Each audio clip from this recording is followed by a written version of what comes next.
Project ReED. Project ReED, the Project on the Re-Education of Emotionally Disturbed Children, is a program to provide effective and affordable mental health services for children. The program focuses on teaching a child effective ways of acting in and responding to the child's social groups, family, schools, peer groups, and also working with those social groups to help them provide a more supportive environment for the child.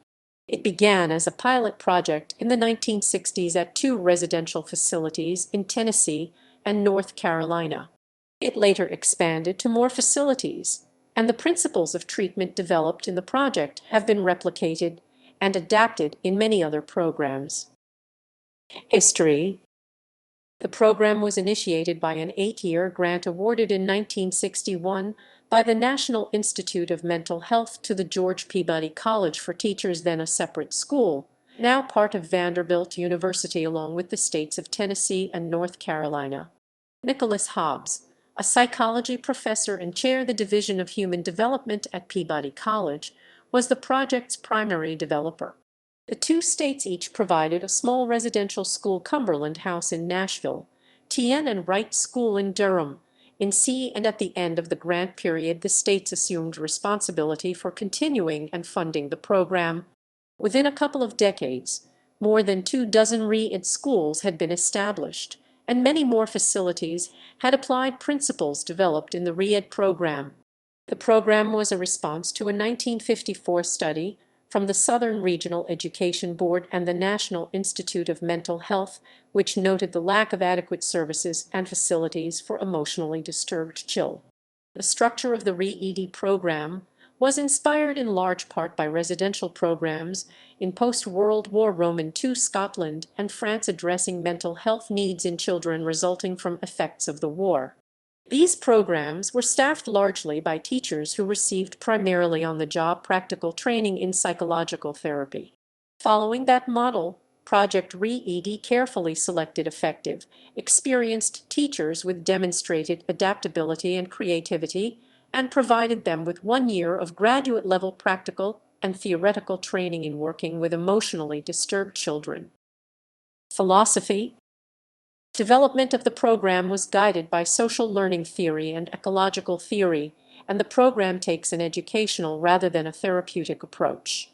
Following social learning theory, the program considers it important to focus on assisting children to learn new and more positive ways to interact with others in a social setting. Following ecological theory, the program emphasizes a holistic approach of addressing issues in the family, school, peer group, and other social settings of a child's life together at the same time. This way, counselors can see how troubling issues in each of these social settings influence each other, rather than addressing each setting in isolation. The approach of the re-education method is to view emotionally disturbed children's problems as symptoms resulting from problems in the child's social settings. So, rather than seeing the goal as curing a child's mental illness in long-term private, individual therapy, the program seeks to restructure a child's environment and teach the child how to act more constructively and positively within that environment. Evaluation. Follow-up studies indicate that the program does effectively attain its goal of restoring and improving social operation of children and their environment in a relatively short amount of time with an average stay in the program. A study of the results in children ages 6–12 found a substantial reduction in problem behaviors among former students in the program, with greater gains associated with younger age and a longer stay in the program. Another study found positive results among adolescents in the program, including among students who had not done well in other programs. Both of these studies noted, however, the difficulty of determining what specific aspects of such a program influence which positive results. In general, the program is judged a viable and effective means of providing help to emotionally disturbed children.